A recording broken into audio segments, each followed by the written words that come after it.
President Vladimir Putin and Defense Minister Sergei Shoigu of Russia increased their assertions that Ukraine's months-long counteroffensive had failed. Shoigu asserted that Ukraine had lost around 66,000 men and 7,600 weapons since the counteroffensive began in a phone discussion with Russian military officials, according to the state-run TASS news agency. The most tense situation at the moment, according to Shoigu, is on the front in the southeast of Zaporizhia. The Institute for the Study of War, ISW, a Washington, D.C.-based think tank, said that Ukrainian light infantry had penetrated through some of Russia's multi-layered defenses in Zaporizhia, including its anti-tank ditches and extensive minefields. ISW claimed it was unable to determine whether the defense had been totally broken due to the absence of any Ukrainian heavy armor in the region.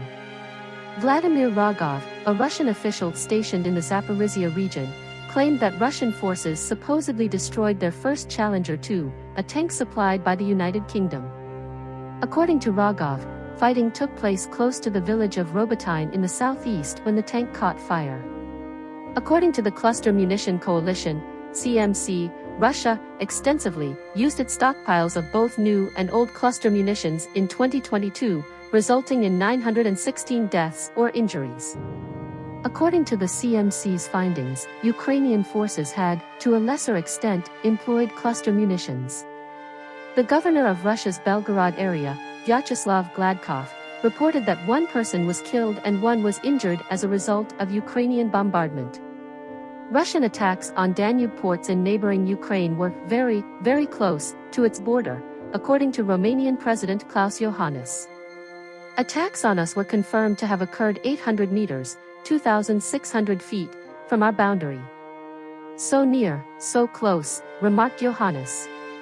Although no drones or other objects have fallen into Romania, the president warned the nation is nonetheless on high alert. Video of Ukrainian President Volodymyr Zelensky's visit to frontline troops in Bakhmut, where he presented prizes to soldiers, was posted on the social networking site X, formerly known as Twitter. Oleksiy Reznikov, Ukraine's defense minister, has been fired, according to lawmaker Yaroslav Zelezniak. Rustem Umerov, a Crimean Tatar and former politician, is anticipated to succeed him. Cuba claimed to have found a network of human traffickers that forced its residents to join Russia's side in the conflict in Ukraine, and the island's government stated it was working to neutralize and dismantle the network. According to the United States, negotiations on the delivery of weapons between North Korea and Russia are actively moving forward and are likely leading to leader-level engagement between Russian President Vladimir Putin and North Korean leader Kim Jong-un, maybe as soon as this month. There was nothing to say in response to the reports, according to the Kremlin. If North Korea gave Russia weapons to use on the battlefield to attack grain silos and the heating infrastructure of major cities as we head into winter, to try to conquer territory that belongs to another sovereign nation, U.S. National Security Advisor Jake Sullivan warned that North Korea would pay a price.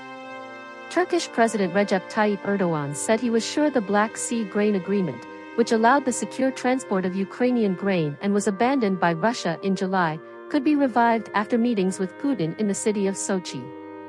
As Turkey, we think that we will quickly arrive at a solution that will live up to expectations, Erdogan stated. According to a senior Ukrainian source, Ukraine would not embrace a appeasement attitude, which Erdogan had suggested Kiev adopt in order to resuscitate the grain agreement.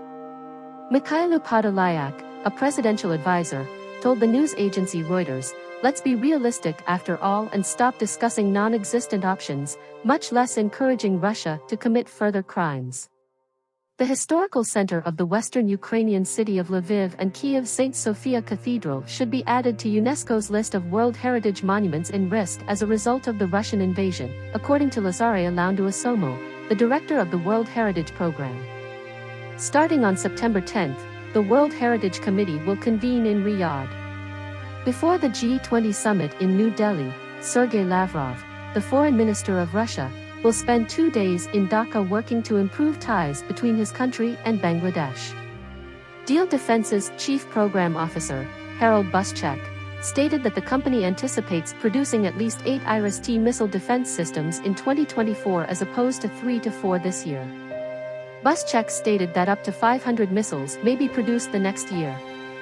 Germany has so far given Ukraine 2 Iris-T devices to defend against Russian missile assaults.